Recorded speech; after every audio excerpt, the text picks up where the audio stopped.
ಸುಮ್ಮನೆ ಆಮೇಲೆ ನಿನ್ನೆ ಅವರು ರಾಜೀನಾಮೆ ಕೊಟ್ಟಾಗ ಸಾಮೂಹಿಕವಾಗಿ ರಾಜೀನಾಮೆ ಕೊಟ್ಬಿಟ್ರು. ಎಲ್ಲ ಎಲ್ಲಿ ಕೊಟ್ಟಾರ್ರಿ? ಇಬ್ಬರು ಕೊಟ್ಟಿರೋದು. ಸಾಯಂಕಾಲ ಅವ್ರಿಗೆ ಆರ್ಡರ್ ಬಂತು. ಬೆಳಗ್ಗೆ ನೋಡಿದ್ರೆ ಆ ಗಾಂಧಿ ಚೌಕಲ್ಲಿ 40 ಜನ ಇದ್ದಿಲ್ಲ, 40 ಜನ. ಅದಾದಮೇಲೆ ಸಾಯಂಕಾಲ ಮತ್ತವರು ಅಲ್ಲಿ ಪ್ರತಿಭಟನೆ ಮಾಡೋದು ಬಿಟ್ಟು ಸಾಯಂಕಾಲ ಸಿದ್ದೇಶ್ವರಿ ಬ್ಯಾಂಕ್ನಾಗ ಇದ್ದವ್ರನ್ನೆಲ್ಲ ಕರ್ಕೊಂಬಂದ್ರು. ಅಲ್ಲಿ 400-500 ಜನ ಕರ್ಕೊಂಬಂದು ಏನೋ ಮಾನವ ಸರಪಳಿ ಮಾಡಿದರು. ಆಮೇಲೆ 2ನೇ ದಿನಕ್ಕೆ ಯಾರ್ಯಾರನ್ನೋ ಕೈಕಾಲು ಹಿಡ್ಕೊಂಡು ಏನೇನೋ ಮಾಡಿ 1,500 ಜನ ಸೇರಿಸಿ ಒಂದು ಪ್ರತಿಭಟನೆ ಮಾಡಿದ್ದಾರೆ. ನಾನು ಪ್ರತಿಭಟನೆ ಮಾಡೋರ ಬಗ್ಗೆ ನಂದೇನು ಅಭ್ಯಂತರ ಇಲ್ಲ, ಪ್ರತಿಭಟನೆ ಮಾಡಲಿ, ಅವ್ರ ಅಭಿಮಾನಿಗಳ ಬಗ್ಗೆ ಅಭ್ಯಂತರ ಇಲ್ಲ ನಮಗೆ. ಆದರೆ ಬಸವನಗೌಡರು ನಾಲಿಗೆ ಹರಿಬರೋದನ್ನು ಇನ್ಮೇಲೆ ಬಿಡಬೇಕು. ಇಲ್ಲದೆ ಹೋದರೆ ಯಾವ ಭಾಷೆಯಲ್ಲಿ ಟಿ ವಿ ಮುಂದೆ ನಿಂತ್ಕೊಂಡು ಅವ್ರು ಮಾತಾಡ್ತಾರಲ್ಲ ಅದೇ ಭಾಷೆಯಲ್ಲಿ ನಾವು ಲಕ್ಷಾಂತರ ಜನ ಕಾರ್ಯಕರ್ತರು ನಾವು ಮಾತಾಡಬೇಕಾಗ್ತದೆ.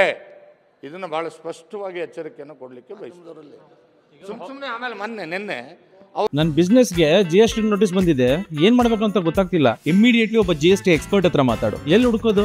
ಬಾಸ್ವಾಲಾ. Be the boss. ಅವರು ರಾಜೀನಾಮೆ ಕೊಟ್ಟಾಗ ಸಾಮೂಹಿಕವಾಗಿ ರಾಜೀನಾಮೆ ಕೊಟ್ಬಿಟ್ರು. ಎಲ್ಲ ಎಲ್ಲಿ ಕೊಟ್ಟಾರ್ರಿ? ಇಬ್ಬರು ಕೊಟ್ಟಿರೋದು.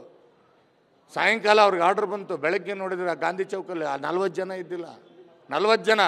ಅದಾದಮೇಲೆ ಸಾಯಂಕಾಲ ಮತ್ತವರು ಅಲ್ಲಿ ಪ್ರತಿಭಟನೆ ಮಾಡೋದು ಬಿಟ್ಟು ಸಾಯಂಕಾಲ ಸಿದ್ದೇಶ್ವರಿ ಬ್ಯಾಂಕ್ನಾಗ ಇದ್ದವ್ರನ್ನೆಲ್ಲ ಕರ್ಕೊಂಬಂದ್ರು. ಅಲ್ಲಿ 400-500 ಜನ ಕರ್ಕೊಂಬಂದು ಏನೋ ಮಾನವ ಸರಪಳಿ ಮಾಡಿದರು.